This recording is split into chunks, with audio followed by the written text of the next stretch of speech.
Mama catch it FM, catch it FM. Me say Mama catch it FM, catch it FM. I am Mama catch it FM. Mum sem no pen one sem, power sem brana. Uncle one sem. If we say obinima obiture, Mama catch it FM no. Mama catch it FM. Mama catch it FM. Mama catch it. Obama say boy, Obama say bim boy, Obama say ba. Obama say boy. Mama catch it FM, catch it FM. Anom ya dofonom ena so ya biemo wo bi nimu a wo bi kire eye Mama catch FM kwadwo fosunu no wo de tie ka tete nom no akoma mutofe wo he na wakoma mutofe wo he ane odofo ena so be de chia asumbi a onyame de ama me de bi ba ofie me da wasesa wa subscribe wo a won subscribe ye no me nua me so subscribe na mo share na mo like so odofo ensem bebre kwadwo fosu no odro de obi nya bi da we obi nya ntamomra obi so opama obi afifie so mo fi awofe no so mantama obi waje ni baby odoko Mama catch FM edda fam boko ena kwadwo fosu no kantiti lumba wada su na ne na so na o ka udofo bia na wonsinu obi so kai bia no peso bia de politic no ye Akuya Ridge edikan wode abana ye de nsafo na eni ye bie obi awra no be shembele ha ye tu obi awo bia wi ase afa na nyina Mama catch FM nsafo na kitame wode awra no be shembele atu mu ene so niya tena se kwadwo fosu abo kakra bi na wo betinsam odro ho asem no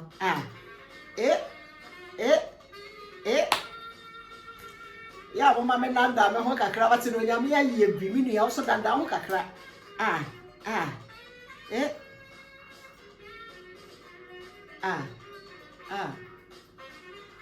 hey wo bilima wo bi kire ya telephone number ni 015 21 400 8110 fa sem ne bra o pa kiro o peso aye no di bi nua de wo di beba biara empanyi betena se wati ye odra abro no maso ye nyame ama awradie hwane na ode won kra na eko Mama ka kire me na me de ya batena se boko kwadwo fosu de ama ko mo to fe no na so akoma mo to fe no wai ne ba bia lumba wo bia ma ko mo to fe ya na kwadwo fosu na wu asha wate I don't see and I don't see boy be up on no to so I don't see me slow more to and who what my papa ya kun what my we da kun she oba bro wa kun ho and for be do ni agro wate be dia me do ye dangerous so ade ngaji ni baby ameka ade asana ya na bontim me ma read of we or Paris and a catch and count die and count be die there as a quality and then is a woman me waje ni baby ameka yo me ni as a fe no waka ye ho e wodwuma de so a e hu aba Mama catch ni and so de abusia de adofo de aba and then ye de aba betudwa wo ka wodofo bia na wonsu aje na kwadwo moso de asem no Librani odo me patoti enu me bi na nyu me de kwadwo fosu ka tete Ghana lumba no Ghana lumba oda so te ase kwadwo nu nsam awurade nyankopon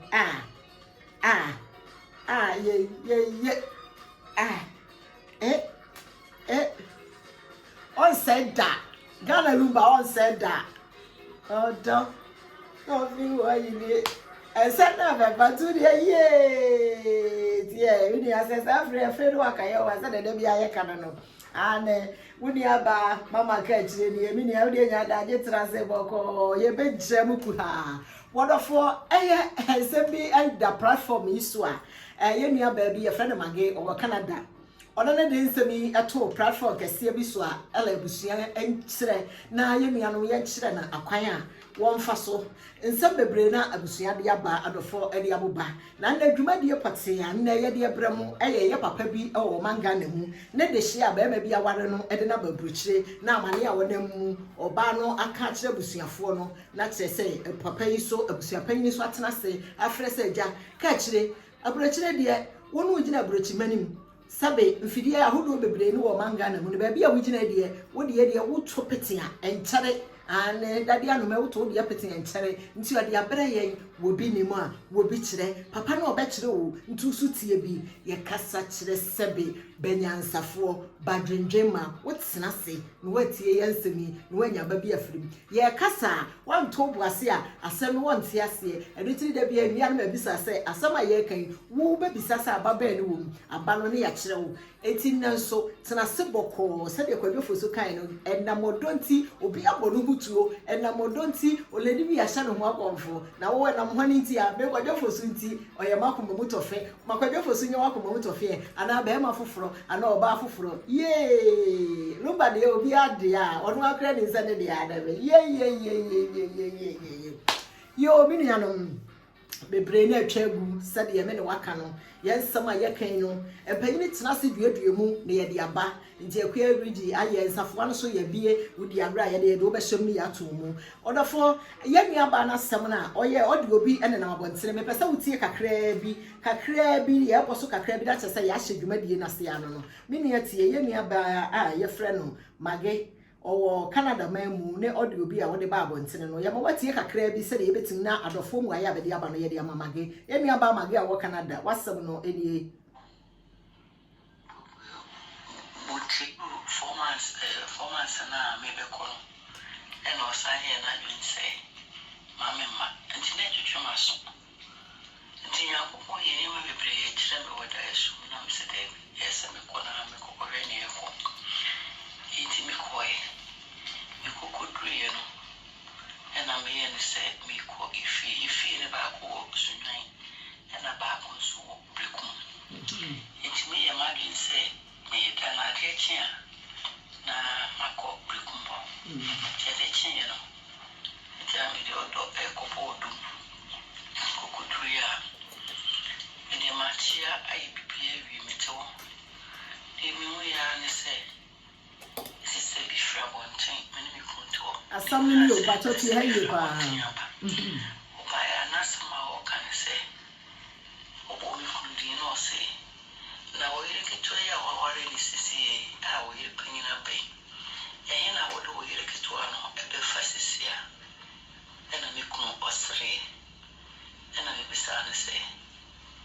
dedi me kuno so me friend dedi na me bisa na dedi wa ware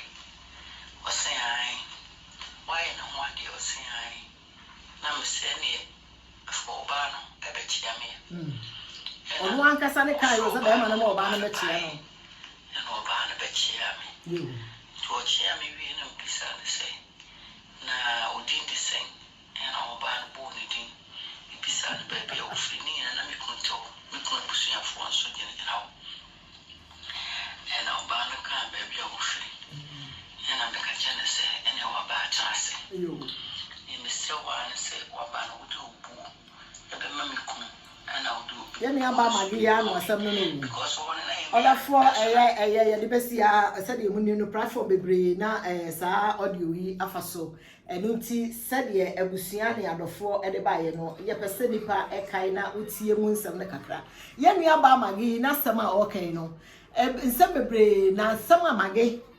mama ka kire FM ha empanyin ne akunyin atena se a be ye nka kire o magi ukunu wa ha no papa wonya ba boafo saya kanisa na sede maka no sebe agese benyansafo ba dwendwemba maka se nyansafo ti nyansafo ase enti uti asem ya wo beti ase magenye ba aboafo papa no odi aware se oba wo ne wukunu te ewo mu se sebe o yenim se papa no so ye wo hene enti no ti nko Ghana ekoche na bi awo ansa no wakwa ye de eho wa nkanti yenim na wukunu ko Ghana ono di kane ansa no wako okay bia na adwuma adwuma sem won kasa ye so na kwa akire na ama ye hu se wo kora wo yare wo nya adwuma ye nua ba mage abusua no be ma no ko ma be hu se wonya oba aboafo kire se wukunu no so kra wo no se Ghana ni ba woni wukuru ti aburochire Canada kitama na wukunu be ko Ghana na wote ho no oba bi aba ebe ka kire wo se wukunu aware na wutin ka kire wukunu se Oma oba na mechia wo oba na chia wo wabisa ni dini wama na tenase a papa na hye na homodene ahu se ontime nware ma mienu nti wo so oja wo wo deserve aware jaye magi wo deserve aware jaye wo ye ma na sebe wo kunu oya ade a waye wo ho se wonka wo de awade aye heaven wo de awade aye atade wo de awade aye ntoma wo de awade aye wege na hye wuti so mo sa ma we ne mo fa manfo ma ma na mo se wo no sebe wo ne wo kunu te na wukunu atim akọware na anya wo ya we gyina sa na yo ya se na ya wo ya enka ba no kura ka asase na sa aba ne de se wudi kane ehodu na nsakura ne be ma no wa bisa de ba bi asa aba no na de wati manya akokoduro atena se wukunu mfra wo ba de aware no emra ama wa bisa na ma na kwa aba se onfo obuo ma wukunu a ma wonya wukunu na busua panyini etu wukunu no de enti ana busuafo na hwe no ba hu se wonya ba aboafo no na mo wo pekwane se kuro na wote so na sese me de wo ma nti na abusua yi asa na o kire wo kwana wo befa so papa ne de wa mo no enti ese wa aboa wo hu enkola ne nti no be ye se wo so wo bekọ aman no mu na wakọ kan se papa ne mo osika enti ese be mpa ba bi ma wo ntena because wo ye de awade we nya de a wo betena ho be ma na busuafo atunufo efiri se mage wanye ba aboafo wo pese ni moti a oba bi a woti ase we sebe mpraduasa se wo ba wo nukurite Ghana se wo nukurite abrichire ha na kramane wo mpene na mala akokọ onfa kramane mpene na ma aboase gba didi ame a ada wansane otwe adoa bembe gina na nini be ni wrofo nkire no onwe okuru obeku ato enti ewi ase oba wo be ma wo woti awade ho a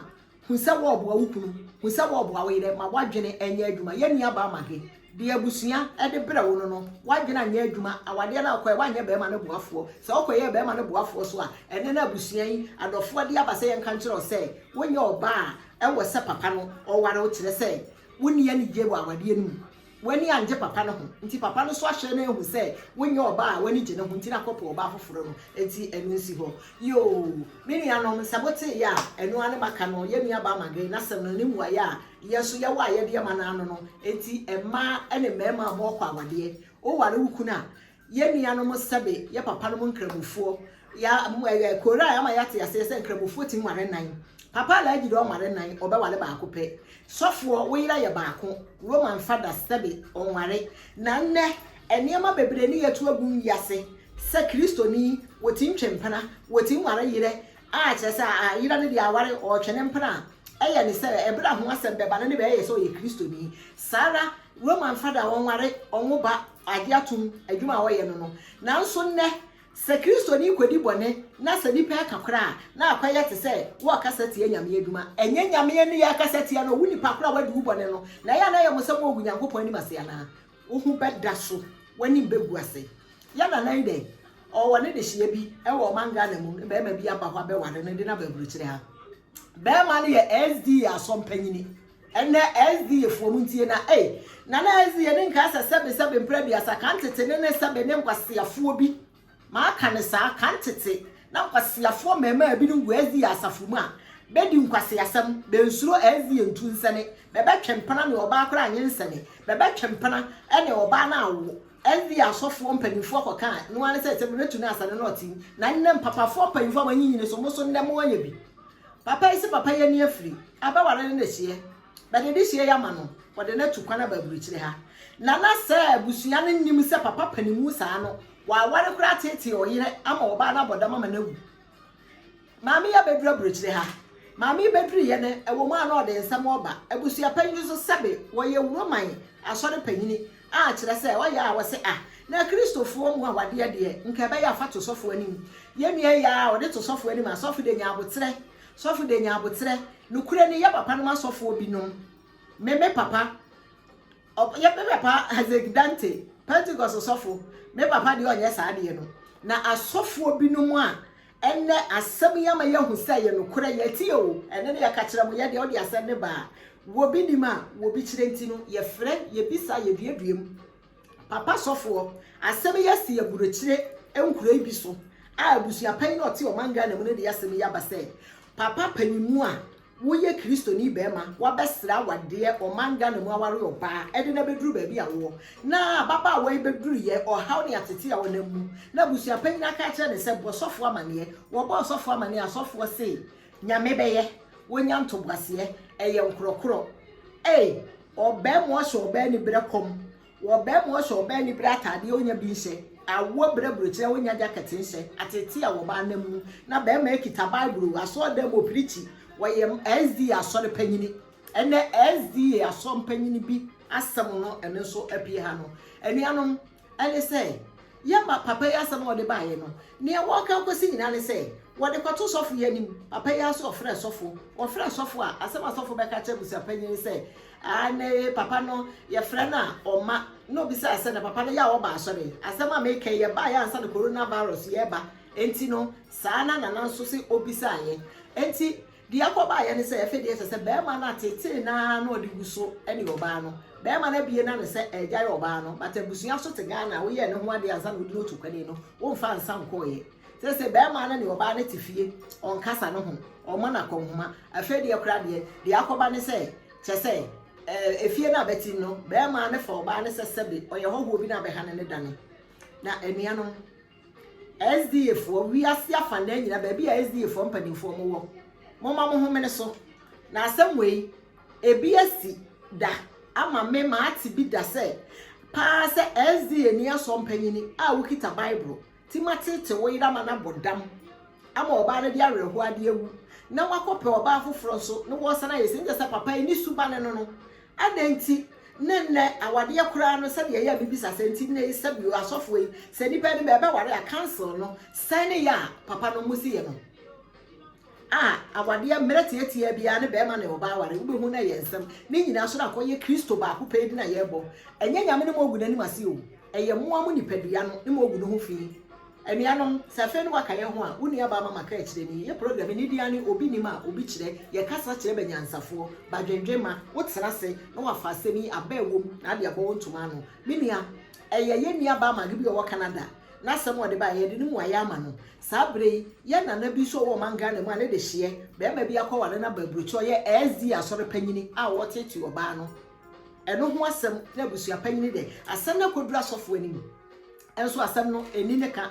enti se wo straka kire se mentu mu mframa mu na mo SD asofo a baabi a wo bi a obi di na sense ya beto ani na sofo sebe wunya mu aye papa wo mfre be ma no awade ya no be ma ne de eja aba no enti se eja na asofo mo nhwe mu ne be ma no onko ja aba no we busua so wo na abusua hu sebe de hye no se woni kunu na se oba no papa abusuafo be me nka nkiro se oba no hu gunsu egu nkra be bisa wo enti wo mfa wo ni wo mfa bible na wo di odede wo hu no enye obi no di odede no nyame asa na ekita wo di odede wo hu no papa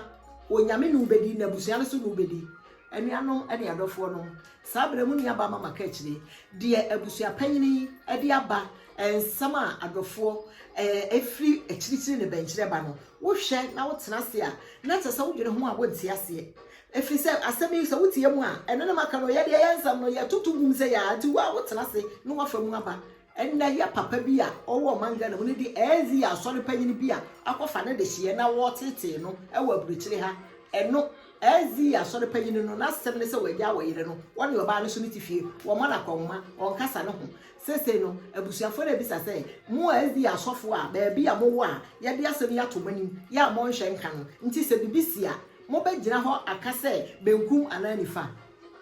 asofo mo adwuma ye ya papa no masofo ne asore mpanyifo mo wa adwuma ye